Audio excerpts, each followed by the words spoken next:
आज तो फ्रेंड्स हद ही हो गई। मेरी बेटी ऐसे हाथ जोड़ के अपनी ख्वाहिशें पूरी करवाना चाहती है कि कुछ पूछो ही मत। आप लोग देख रहे हैं कि क्या क्या चीजें मांग रही है। मुझसे कह रही है कि मुझे ये खिलौने दिलवाइए और ये ड्रेसेस दिलवाइए। तो मैंने कहा चलो ठीक है चलते हैं मॉल। तो वहां जाके तो इसका कलेक्शन ही चेंज हो गया। मैंने सोचा था कि कुछ अपने लिए अच्छे से कपड़े खरीदेगी, लेकिन इसने तो हद ही कर दी। ये तो बच्चों वाली चीजों पर अटक गई और इतनी बड़ी हो चुकी है कि 12th कर चुकी है।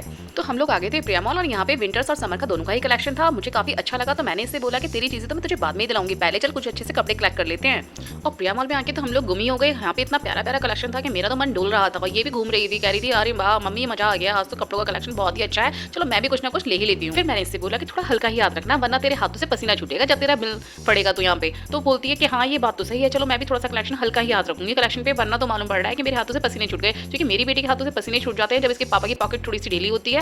तो हम लोग प्यारे प्यारे से कपड़ों में खो गए और इसके पापा हमें देखते हुए खो गए। वो बोल रहे कि तुम कहाँ हो, मैं मुझे तो नजर ही नहीं आ रहे हो, तुम तो मुझे यहाँ पे कपड़े ही कपड़े नजर आ रहे हैं। मैंने कहा कोई बात नहीं, हम तुम्हें नजर नहीं आ रहे, ये बहुत अच्छी बात है, क्योंकि हमारे हाथों में कपड़ों का कलेक्शन देख के तो वही खो जाते हैं। इसलिए हम इससे अच्छी बात क्या हो सकती थी कि उन्हें हम नजर ही ना आए, क्योंकि हमें पता था कि वो हमारे हाथों में जो कपड़ों का कलेक्शन देखेंगे तो वाकई में उनके रोंगटे खड़े हो जाएंगे। वो कहेंगे मैं तो तुम्हें एक दो ड्रेसेस दिलाने के लिए लेकर आया था, तुमने तो यहाँ पे कपड़ों का भंडार ही लगा लिया है। लेकिन क्या करें, हमें इतने सुंदर कपड़े हैं, हमारे साथ मन रुक ही नहीं रहा है कि मेरा मन कर रहा है कि मैं ये भी खरीद लूँ वो भी खरीद लूँ, और सारी चीजें बहुत ही प्यारी लग रही थी। तो फ्रेंड्स आप लोग भी बताना इसमें कौन सा वाला टॉप आपको बहुत अच्छा लगा है। तो मेरी बेटी कहती है कि मम्मी मेरे कपड़ों का कलेक्शन तो पूरा हो गया है, मुझे तो कुछ ज्यादा कुछ खरीदना नहीं है, चलो अब मैं चलती हूँ किचन कलेक्शन में। तो मुझे लगा कि शायद ये किचन के लिए कुछ अच्छी अच्छी चीजें खरीदेगी, लेकिन इसने तो यहाँ पे आके हद ही कर दी। ये तो बच्चों वाला कलेक्शन था और सारी कभी बोलती है मुझे ये टॉय दिला दो, कभी बोलती है मुझे बारबी डॉल दिला दो, कभी कहती है मुझसे किचन सेट दिला दो। यार ये बच्ची हो गई है या बड़ी हो गई है, मुझे तो कुछ समझ ही नहीं आ रहा था यहाँ पर आके।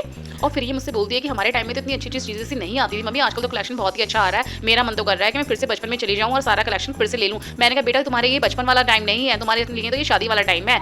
फिर खिलौने देखते देखते आ जाती है ब्रश देखने के लिए और कहती है मुझे एक ब्रश चाहिए। मैं चल ठीक है खरीद ले। फिर ये ब्रश जो उठाकर लेकर आती है, मैं तो हैरानी हो जाती हूँ, कहती है मुझे इससे दांत साफ करने हैं। मैं क्या पागल हो गई है क्या, ये दांत इंसानों के साफ करने का नहीं है, ये जानवरों के साफ करने का है। तो फिर उसके बाद में बोलती है कि चाकू चाहिए, कह रही ऐसा मन कर रहा है कि मैं अपना मर्डर कर लूँ, आप तो कुछ दिला ही नहीं रही हो।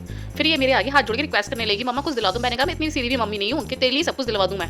तो फ्रेंड्स मेरी 19 साल की बेटी आज तो यहाँ मॉल आके पागल ही हो गई और बच्चों वाली हरकतें करने लगी। मुझे ऐसी उम्मीद नहीं थी इससे बिल्कुल भी कि आज क्या क्या हरकतें करने वाली है मॉल जाके। मुझसे तो सिर्फ ये ड्रेस के लिए बोल के गई थी और वहाँ जाके जो उसने आतंक मचाया है वो तो मुझे भी समझ के बहुत बाहर था।